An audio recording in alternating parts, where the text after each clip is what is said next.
Alors, ici, au Centre scientifique de Monaco, nous étudions depuis maintenant près de 25 ans la biologie du corail. En fait, ce que l'on essaye de faire ici, c'est d'utiliser des coraux dans des conditions de culture en milieu contrôlé, avec un équipement de très grande qualité et puis les expertises de chercheurs dans différentes disciplines, afin de comprendre comment ces animaux arrivent à fabriquer leur squelette et comment ces animaux arrivent à élaborer les plus grandes structures animales construites dans le globe, c'est-à-dire les récifs coralliens.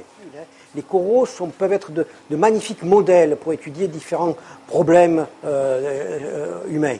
Entre autres, un des problèmes que nous étudions ici, c'est le vieillissement. Les coraux peuvent vivre plusieurs milliers d'années sans montrer de signes réels de vieillissement.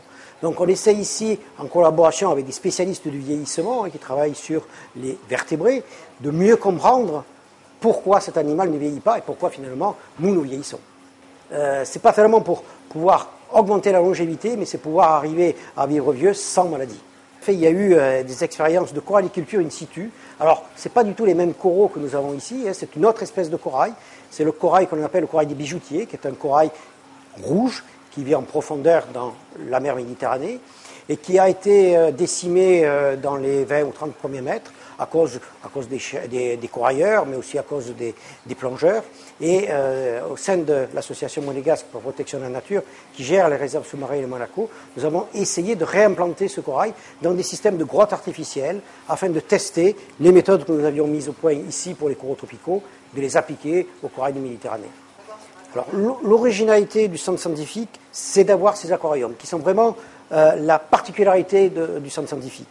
Donc on peut travailler sur des coraux dans des conditions contrôlées, ce qui est quasiment unique au monde. Monaco dépend de la mer, on a une façade importante du côté maritime, on possède des réserves marines qui sont parmi les plus innovantes également au monde, puisque c'est des réserves marines qui sont en pleine ville, ce qui est exceptionnel.